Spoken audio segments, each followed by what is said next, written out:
Senator Ludlam. Thanks very much, Mr Acting Deputy President. I'd also like to join in my comments in thanking Senator Smith and Ludwig for the constructive and respectful way in which they've conducted the debate. Given its difficult nature, these are hard arguments to have in these times, but it's important that we have them. On the 17th of September of this year, the then Defence Minister, Kevin Andrews, tabled his first and, as it turned out, only ministerial statement on Australia's military deployment into Syria, Iraq and Afghanistan. And that document is what passes for parliamentary consideration, one of the most important decisions that any government can make. The document was anodyne, devoid of detail and entirely absent any analysis of the political or the humanitarian consequences of opening a new front in our endless wars in the Middle East. But it didn't particularly matter. That document was tabled at the tail end of a week consumed by the overdue removal of the Prime Minister himself responsible for the deployment. The document was only given 4 minutes of debating time before the chamber clocks signalled that it was time to talk about motorsports instead. And this statement, now consigned to the irrelevance that it deserves, is chiefly valuable for what it does not contain. Australia, even today, has no overarching plan or political strategy to bring peace to Syria or Iraq. We've outsourced it, as we have the larger fraction of our foreign aid and defence policy, to a conflicted and exhausted superpower that seems increasingly helpless as ghosts of past decisions have proliferated into nightmares. Tonight's debate takes place in the shadow of violent attacks on innocent people all over the world. We grieve with those families and friends who lost loved ones in the horrifying attacks on the people of Paris nearly 2 weeks ago tonight. 130 people lost their lives and 368 people were injured, some of them very seriously. We offer our condolences for the families of those 43 people who lost their lives in twin bombings in a busy residential and commercial district in Beirut in Lebanon. To the 27 who died when gunmen opened fire at the Radisson Hotel in Bamako in Mali. To the 34 innocent people dead at a farmer's market bombed in Yola in Nigeria. For the 224 innocent victims of the bombing of the Russian Metrojet flight 9268 over the Sinai Peninsula, and the more than 100 who died when suicide bombers attacked a peace rally in Ankara in Turkey. These high-profile attacks seized the attention of the world's news organisations for a period of time, but others barely break the surface tension. In October of this year, 714 Iraqis died in acts of violent terror. Our Parliament is unlikely to take the time to pause in condolence for those innocent lives lost, because perhaps we think this is the new normal in Iraq. What unites these horrific attacks is that they are carried out against civilian targets, people just going about their ordinary lives. Whether claimed by Al-Qaeda affiliates, Boko Haram or Islamic State itself, these are not military targets. They are ordinary people in markets, live music venues or their own homes. What could possibly motivate these atrocities has long bewildered Western defence and security planners. Most commonly they are described as senseless or simply incomprehensible.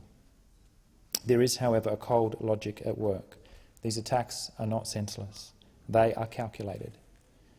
It is the same strategy that Al-Qaeda in Iraq, AQI, used to ignite a horrific sectarian war in Iraq in 2006 and 2007. Their attacks on Shia civilians were designed to provoke an escalation of violence against the Sunni, who would then, it was reasoned, turn to Al-Qaeda for leadership. David Kilcullen's brilliant and provocative quarterly essay, Blood Year, describes it in this way. AQI's campaign was driven by a brutal political logic. In provoking the Shia, Zarqawi hoped to back the Sunni community into a corner so that his group would be all that stood between Sunnis and Shia death squads, giving people no choice but to support AQI, whatever they thought of its ideology.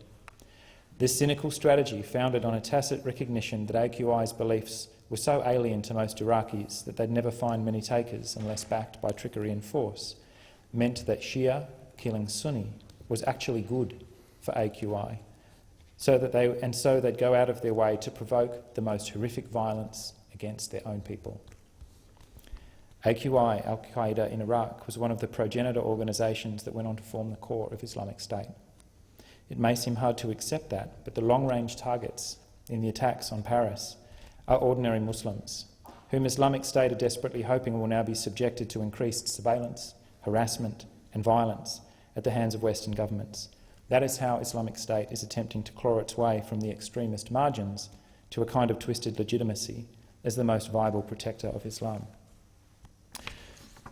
Quite recently, a group of US Air Force service members with more than 20 years' experience between them operating military drones wrote an impassioned plea to the Obama administration calling for a rethink of the military tactic that they say, and I'll quote, has fueled the feelings of hatred that ignited terrorism and groups like ISIS, while also serving as a fundamental recruitment tool similar to Guantanamo Bay.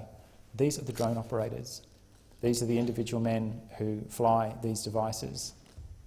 And they argue that the killing of so many innocent people, unreported by most Western media organisations, has acted, as they say, as one of the most devastating driving forces for terrorism and destabilisation around the world. Waleed Ali must have hit something of a nerve last week when he called Islamic State out on this hideous strategy, because millions of people have shared his plea to focus our response, rather than engaging in precisely the kind of indiscriminate backlash that these violent criminals are trying to provoke. To his credit, in the national security speech he read into the other place a few days ago, Prime Minister Malcolm Turnbull largely refused to take the bait. His contribution focused in what I thought was quite a measured way, largely on unity, social cohesion, and targeted intelligence gathering and disruption of the violent extremist networks active here in Australia, rather than, for example, calling for more mass surveillance or new police powers over ordinary people. But the measure of the value of such a statement lies not just in the tone with which it is delivered, but the actions that underlie it.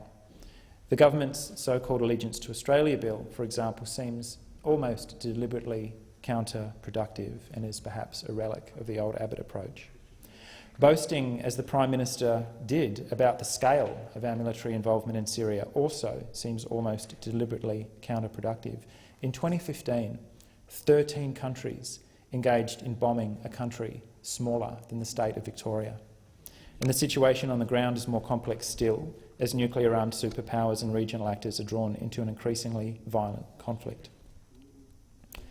Associate Professor of the Lowy Institute, Roger Shanahan, pointed out that Australia's announcement to bomb Syria was, as he says, long on rhetoric but short on detail, and lacked any semblance of strategic vision or acknowledgement of the potential impact on the situation inside Syria. Defence Minister Andrews himself conceded that he couldn't estimate how long the deployment would last. He had no idea how the Syria conflict would end, and acknowledged that the West needs, as he put it, a clearer strategy for the Middle East. To revisit the last time the West had a clear strategy for the Middle East, we could sample this quote attributed by General Wesley Clark to then US Deputy Secretary of Defence Paul Wolfowitz in 1991 on the subject of regime change in Iraq, Syria and Iran. And Mr Wolfowitz is meant to have said, "We've got about 5 or 10 years to clean up these old Soviet regimes, Syria, Iran, Iraq, before the next superpower comes on to challenge us."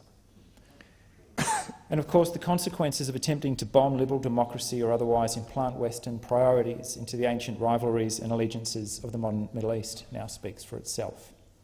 Iraq is balanced on the edge of apocalypse. Libya is the world's newest failed state, and Syria is emptying into Europe as millions of refugees overwhelm its immediate neighbours. This is the edge of the abyss into which the Bush-Howard-Blair war on terror has taken us by taking the bait offered the global war of civilizations offered by a tiny handful of al-Qaeda extremists. In responding to violence with more escalated violence, this is where we now stand. And Mr Tony Abbott, who sat in Cabinet when John Howard as Prime Minister signed Australia up for the catastrophically misconceived and illegal invasion of Iraq in 2003, now demands a ground invasion of Syria from the backbench, from where it is hoped he will never return. Our military actions undermine the potential of our diplomatic role as an engaged and activist middle power. Australia has good diplomatic standing with Turkey, Saudi Arabia and, more recently, thanks to interventions by Foreign Minister Julie Bishop, Iran. Australia has proved that we can be constructive diplomatic players in difficult and protracted conflicts. We've had successes at the United Nations Security Council under foreign ministers of both political stripes. Most recently, Ms Bishop, who was able last year to co-author a unanimous UN Security Council resolution allowing access for cross-border humanitarian aid into Syria without the consent of the Assad regime. The recent Iran nuclear agreement shows how progress on intractable problems can be made where coercion and threats of force have failed. And this has opened new diplomatic space between Iran, Russia and the United States, the three countries that could arguably do the most from the outside to support expanded ceasefire zones inside Syria, enabling humanitarian assistance to be delivered and cutting off the supply of weapons and ultimately isolating Islamic State. The single most urgent priority of the international community needs to be a political solution to the crisis in Syria and Iraq, because every military solution proposed thus far has simply made the situation worse.